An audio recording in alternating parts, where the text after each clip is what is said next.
కేంద్ర బడ్జెట్పై నిరసనగా తెలంగాణ రైతు సంఘాల రౌండ్ టేబుల్ సమావేశం.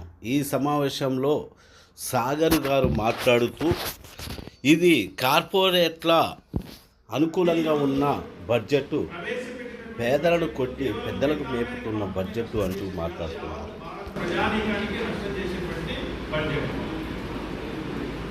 రెండవది, మనం అడిగింది వాళ్ళు హామీ ఇచ్చినటువంటిది కనీస మద్దతు ధరలు స్వామినాథన్ కమిటీ సూచించిన విధంగా మద్దతు ధరలు అడిగింది.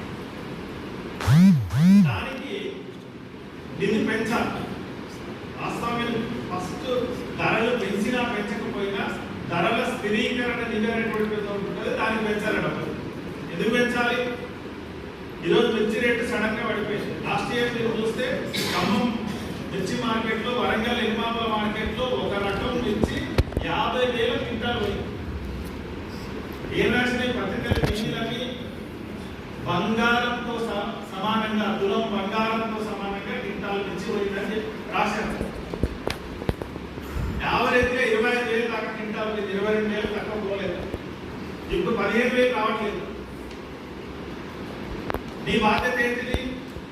వెంటనే తెలంగాణ రాష్ట్రంలో కనీసం 2-3 కేంద్రాలు, ఆంధ్రప్రదేశ్లో 2-3 కేంద్రాలలో మిర్చి కొనుగోలు కేంద్రాలు నాఫెడ్ ద్వారా ఏర్పాటు చేయాలి.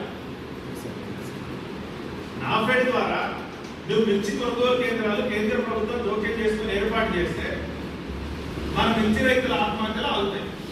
ఏం జరుగుతుంది? ఈరోజు ఖమ్మం జిల్లాలోనే ఒక రైతు ఆ రేట్లు చూసిన తర్వాత, మార్కెట్కి వచ్చిన తర్వాత పుట్టపడుతుంది అంటాడు.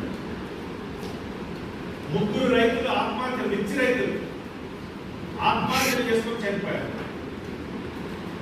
దీన్ని ఆపాలంటే నువ్వు ధరల స్థిరీకరణ నిధి ద్వారా జోక్యం చేసుకుని కొనుగోలు కేంద్రాలు వెంటనే ఏర్పాటు చేయాలి.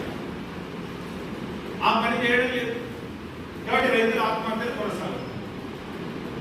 మనం అడిగిందేమో చట్టం చేయమని అంటున్నాం, మద్దతు ధర నిర్ణయించడం కాదు, చట్టం చేయమని అడుగుతాం. అది చేయలేదు. కనీసం ఇట్లాంటి సంక్షోభం వచ్చినప్పుడైనా ఈ ఆత్మహత్యలు ఆపడానికి నువ్వు ధరల స్థిరీకరణ నిధి పెంచాలి. అది పెంచలేదు. ప్రధానమంత్రి కిసాన్ సమ్మాన్ ఉండదు, 2,000 రూపాయలు పడతాం. మనం ఎంత అడిగినాం? 6,000 రూపాయలు చొప్పున 3 దఫాలు 18,000 ఏమని అడుగుతున్నాయి రైతు సంఘాలు. దాన్ని పెంచట్లేదు. రైతాంగానికి సంబంధించినటువంటి దాంట్లో డబ్బులు పెంచమని అడిగితే ఎరువుల సబ్సిడీ కోత పెడతాం. పెంచమని మనం అడుగుతున్నాం, కోత ఆయన పెడతాం. ఎరువుల సబ్సిడీలో కోత, ధరల స్థిరీకరణలో కోత, ఆహార సేకరణ, ఆహార భద్రతకు సంబంధించి అది 2 రకాలుగా ప్రభావం. నువ్వు ఆహార సబ్సిడీలో కోత పెడితే కూడా మన మద్దతు ధర మీద ఎఫెక్ట్ పడుతుంది. ఇప్పుడు మన దగ్గర వడ్లు కొనుగోలు ఐకేపీ కేంద్రాల ద్వారా కొనుగోలు ఆపేసి ఏమైతే ప్రైవేట్ రైస్ మిల్లులో 2,300 కాదు, 1,800, 1,600 కూడా కొనుగోలు చేస్తారు. సడన్ గా 30-40% రేటు పడిపోతాయి. నువ్వు ఆహార సబ్సిడీకి కోత పెడితే ఏమైతే సేకరణ ఆపేసింది గవర్నమెంట్. ఎప్పుడైతే గవర్నమెంట్ సేకరణ ఆపేసిందో మన రైతులకు మద్దతు ధర రాదు. కాబట్టి ఆహార సబ్సిడీకి నిధులు పెంచబడినటువంటి డిమాండ్ కూడా మన దాంట్లో ఖచ్చితంగా ఉండాలి. రెండవది, వ్యవసాయ కార్మికులు. రైతుల కంటే ఎక్కువ మంది వ్యవసాయ కూలీలు ఉన్నారు మొత్తం భారతదేశం. ఆ వ్యవసాయ కూలీలకు ఆ రోజు వామపక్షాల బలం 63 మంది పార్లమెంటు సభ్యులు పార్లమెంట్లో ఉన్నప్పుడు యూపీఏ 1 ప్రభుత్వంలో ఒత్తిడి ఫలితంగా, వాళ్ళు ప్రేమతో చేయలేదు, ఒత్తిడి ఫలితంగా ఆ రోజు ఉపాధి హామీ పథకం వచ్చింది. ఆ రోజు ఉన్నటువంటి బడ్జెట్లో 1,00,000 కోట్లు కేటాయిస్తే ఇప్పుడు 86,000 కోట్లు. లాస్ట్ ఇయర్ ఖర్చు పెట్టినంత బడ్జెట్ కూడా ఇప్పుడు కేటాయింపులు చేయలేదు.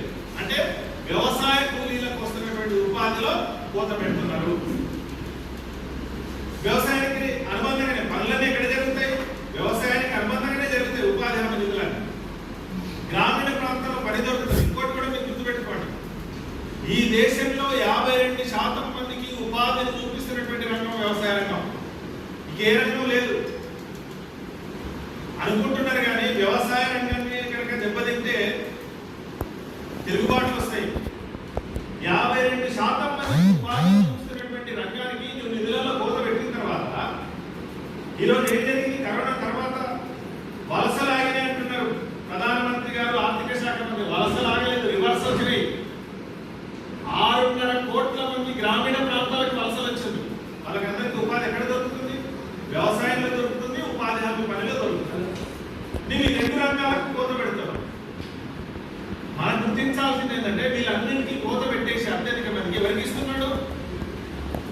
వీళ్ళ మీద లెక్క పెట్టగలిగినటువంటి అదానీలకు, అంబానీలకు కట్టబెడుతున్నాడు. వీళ్ళ మీద లెక్క పెట్టగలిగినట్టు. ఇంకేమంటున్నాడు? ఇక్కడ మన నుంచి ఎన్నికైనటువంటి 8 మంది పార్లమెంట్ సభ్యులు ఉన్నారు, 2 కేంద్ర మంత్రులు ఉన్నారు. ఏమంటున్నారు? మధ్యతరగతి వాళ్ళకు మేలు చేస్తామంటున్నారు. నేను అడుగుతున్నాను, మనం రౌండ్ టేబుల్ సమావేశం తరఫున అడగాలి. ఉద్యోగుల మీద వేస్తున్నటువంటి, మధ్యతరగతి ఉద్యోగుల మీద వేస్తున్నటువంటి పన్నులో 30% కంటే ఏమైనా 1% తగ్గించారా అని అడుగుతారు. 29% చేశారా? 25% చేశారా? పార్లమెంట్ సభ్యులు, మంత్రులు సమాధానం చెప్పమని మనం అడుగుతాం. చేయలేదు.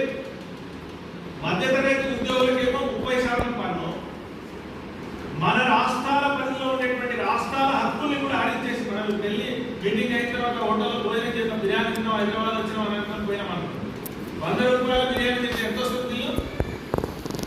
100 రాదు, 118 వస్తుంది. 18 రూపాయలు డైరెక్ట్ మోడీ ఖాతాలోకి పోతాయి. మన మీద తగ్గించలేదు.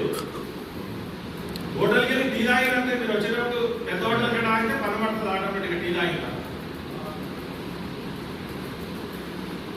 ఒక లిక్కరు, పెట్రోల్, మైలేజ్ తప్ప అన్ని కేంద్రం తనకులోకి తీసుకున్నాం. ఇవి చేయడానికి సిద్ధం కావడం లేదు. అంటే మనకేమో భారాలు ఇస్తున్నారు, కార్పొరేట్ రాయితీలు ఇస్తున్నారు. వాళ్ళకి ఎంత ఇస్తున్నారు? అదే మధ్యతరగతి ఉద్యోగి 3 లక్షలు వచ్చినా, 2 లక్షలు వచ్చినా జీతం, 20 తర్వాత జీతం ఎప్పుడు వస్తుందని ఎదురు చూస్తున్న ఉద్యోగి, సాఫ్ట్వేర్ అయినా ఏ ఉద్యోగం.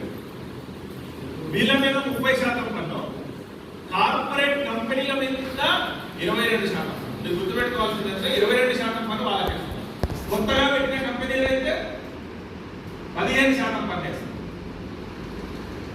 అదే ఉద్యోగికేమో 30% పన్ను, కార్పొరేట్ల